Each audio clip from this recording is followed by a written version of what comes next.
Здравствуйте, друзья! Вы смотрите третий выпуск «Суммы событий» авторского разбора всего случившегося за неделю от Виталия Обедина. И начать его предлагаю с сюжета о бессонной ночи, проведенной жителями Якутии, да и не только Якутии, с 14 на 15 мая. Почему многим не спалось, спросите вы? Так понятно же. Выборы.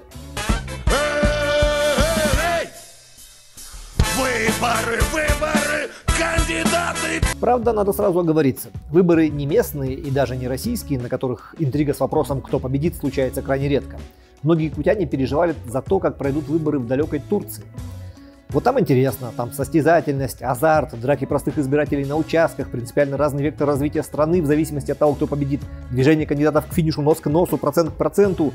И все это в государстве, где власть уже 10 лет держит в руках авторитарный президент, не так давно свирепо задавивший попытку переворота. Результат – минимальное расхождение в процентах на финише, второй тур, выход на новый виток напряжения. То ли дело у нас. У нас выборы главы Якутии проходят не в республике, они проходят в Кремле, и решает не 600 тысяч активных избирателей, а всего один. Я сейчас и скажу об этом. Не берите терпения. Сейчас, секундочку, не торопитесь, дайте мне сказать. Интрига со вторым сроком Айсена Николаева продолжает набирать обороты. По устоявшейся традиции, ни один глава Якутии последние 20 лет не оставался на своем посту до конца полномочий. Все уходили в досрочную отставку, после чего указом президента России назначался в Рио, который в итоге и становился следующим первым лицом Якутии. Весь вопрос в том, случится ли досрочная отставка под занавес первого срока или все-таки на втором. Максимум, что могла в эти моменты Якутия, имитировать поддержку действующего первого лица. Помните, например, 2006-2007 годы, когда решался вопрос о втором сроке президента, тогда он еще был президентом, не глава, Вячеслава Штырова. Пытаясь воздействовать на Кремль, Якутия собирала килограммы подписей в поддержку Вячеслава Анатольевича. Вот такие пачки. Потом их якобы отправили в представительство республики в Москве. Видел ли их кто-то в Кремле? Ну, это, конечно, вопрос открытый. I don't know. С тех пор много воды утекло, и ситуация сильно изменилась. Сегодня главной задачей при согласовании второго срока является не демонстрация народной любви. Смотрите, меня столько людей поддерживает в родной республике, а кое-что другое. Сокрытие народной нелюбви. По крайней мере, именно на это направлены сегодня усилия властей республики. Например, в предыдущем выпуске «Суммы событий» мы рассказывали о чудесах организаторской изворотливости якутских чиновников, которым надо было свозить на 17-й квартал помощника президента России Максима Орешкина и не опозориться. Талантливые люди, они все сделали так, что он ухитрился ничего там не увидеть, и его никто, в смысле ни один жилец, в упор не увидел. Но если вы думаете, что это высочайший уровень политического ниндзюцу, то нет. После отъезда помощника президента России глава Якутии повысил уровень. Он провел прямой эфир на телевидении в стиле «все для Орешкина». В смысле, чтобы увидели только то, что можно показать, и только те, кому надо посмотреть. Вот так он был анонсирован.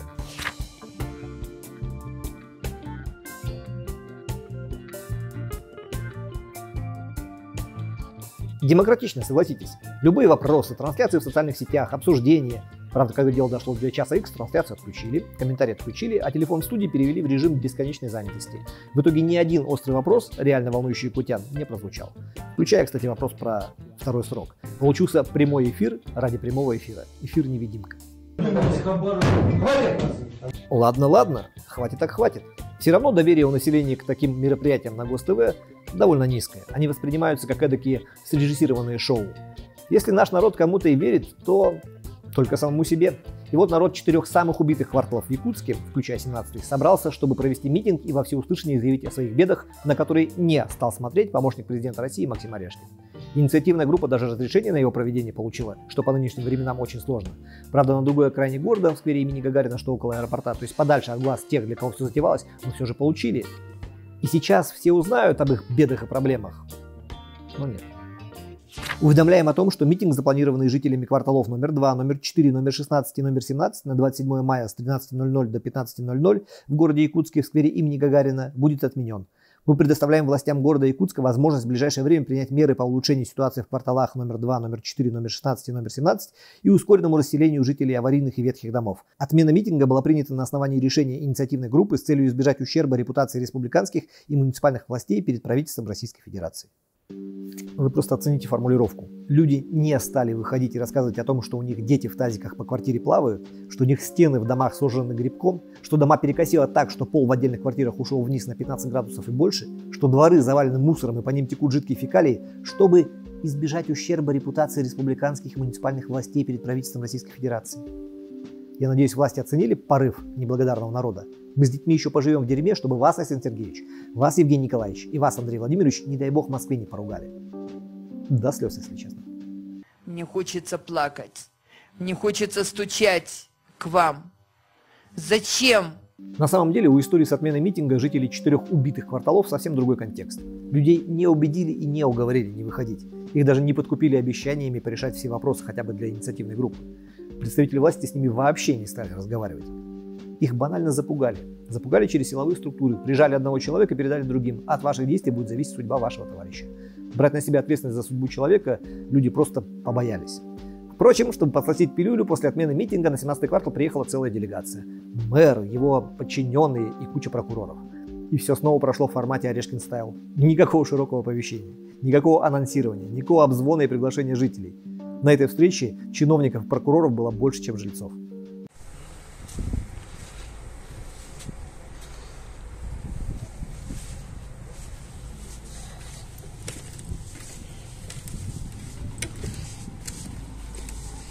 Ну а самым ярким моментом во время визита мэра Евгения Григорьева на 17-й квартал стали вовсе не его компетентные исчерпывающие ответы на вопросы или твердо взятые обязательства перед жильцами, а то, как и без того немногочисленные жители 17-го квартала немедленно устроили между собой свару, разделившись на защитников мэрии и ее критиков. Некоторым не нужно решение проблем, достаточно высочайшего внимания. Вы в СМИ это осветили? О, Господи, за сколько в СМИ-то уже освещалось-то? Вы вот сейчас На самом деле, говорите, мне что... трудно сюда приехать с вами поговорить. Я не боюсь с людьми Просто встречаться. сегодня ничего не прозвучало конкретного, вот в чем дело. Конкретно Кроме прозвучало Потому что водоотведения. денег нет, были бы деньги, он вот сказал конкретно. 25-й год. Вы сюда за этим пришли собираете сказать, это. что были бы деньги?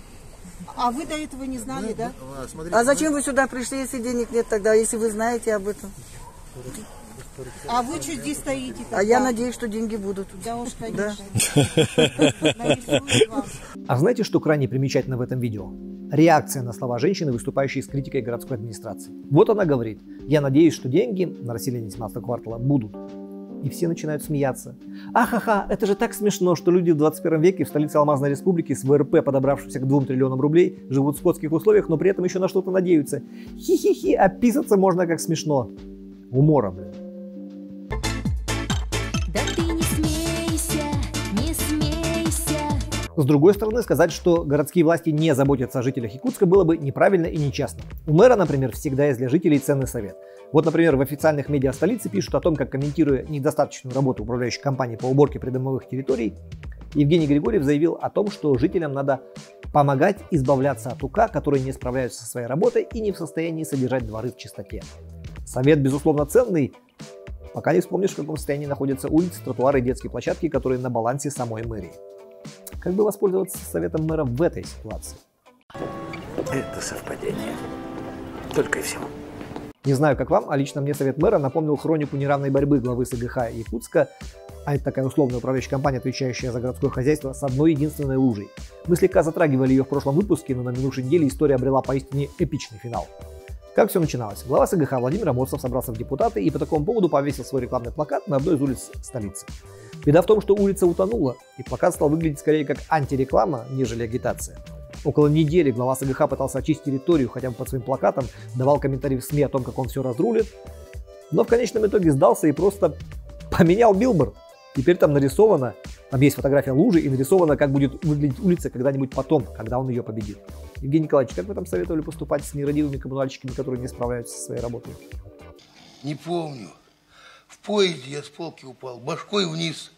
Ударился. Тут помню, тут ничего. И раз уж мы затронули тему политической агитации, обращаю ваше внимание на следующий момент. Официально выборы в Якутии еще не объявляли. Пока идут только праймерис, то есть внутрипартийные выборы отдельно взятой партии «Единая Россия», на которые кандидаты от этой самой «Единой России» конкурируют друг с другом.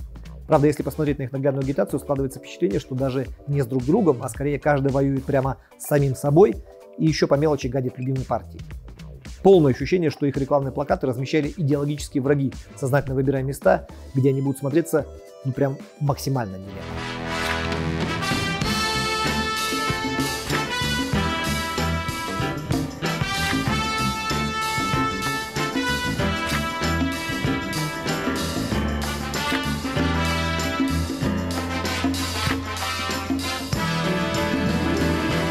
Ну, Сразу видно, что это партия власти, партия президента, партия большинства, поэтому от желающих выдвигаться именно от нее просто отбоя нет. Официальное руководство Единой России рапортует: у нас почти по 5 человек на место, и все осознанно, все по зову совести, из любви к республике и городу. Конечно же, никто массово не загонял в кандидаты, например, студенток якутских вузов, в результате чего страница сайта предварительного голосования Единой России в какой-то момент начала напоминать приложение для знакомств Tinder. Это все высокая гражданская сознательность и личная инициатива, и никак иначе.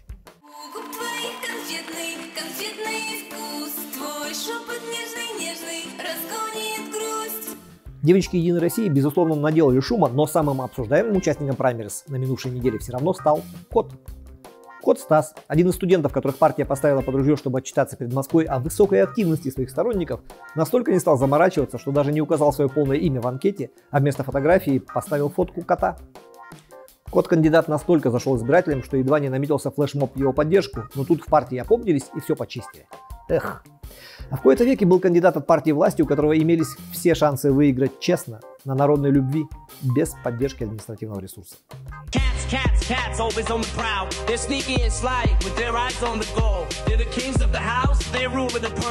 А пока в Якутии дискриминировали одного отдельно взятого кота, в Госдуме принимали поправки в закон, направленные против всех бродячих собак. 16 мая депутаты Государственной Думы внесли в первом чтении поправки в закон об ответственном обращении с животными в Российской Федерации. В народе его еще называют законом Бурматова по имени его автора, депутата Владимира Бурматова. Предысторию событий большинство из вас, наверное, знают, но если вкратце, сегодня закон Бурматова не позволяет отстреливать или усыплять отловленных собак. Их можно только ловить, лечить, бирковать и отпускать обратно. Чиновники регионов и муниципалитетов заявляют, что из-за этого они ничего не могут поделать с собачьим вопросом у себя на территориях. Дело доходит даже до гибели людей. Но, справедливости ради, в Якутске собачий вопрос остро стоял еще до 2018 года, когда вступил в силу закон Бурматова. Да и люди погибали от клыков бродячих животных и раньше. Тем не менее, закон стал прекрасной отмазкой для власти на местах. Ой, мы ничего не можем сделать, у нас связаны руки. А ты сделай. А что я сделаю? Да и все. Для того, чтобы перестали работать отмазки и заработала власть, увы, нужны человеческие жертвы. Гибель в Оренбурге 8-летнего мальчика весной этого года побудила отдельных депутатов Государственной Думы разработать пакет поправок в закон Бурматова, которые разрешали бы субъектам Российской Федерации самостоятельно принимать программы по обращению с бродячими псами, игнорируя при этом несколько пунктов из действующего федерального закона. Общество это преподнесли как «регионам разрешили усыплять собак». Однако на заседании Госдумы все тот же Владимир Бурматов, выступавший основным докладчиком по законопроекту, по поправкам на него, трижды разъяснял, никакого разрешения на убийство или усыпление собак поправки не предполагают. Тогда получается, что депутаты просто разрешили губернаторам разводить дополнительную бюрократию вокруг собачьего вопроса. Гениальное решение. Я просто похлопаю. Интересный момент. Из 5 депутатов Госдумы, представляющих Якутию, где собачья тема прям очень болезненная, Сарданов, Ксентьева, Галина Данчикова, Юрий Григорьев, Петр Амосов, Федот Тумусов, выступил только один. Хайп на собачьей теме ловили все, а выступать или задавать вопросы захотел только Федот Тумусов. Да и Федот Семенович, если честно, вылез с такой инициативой, что Чубуш молчал.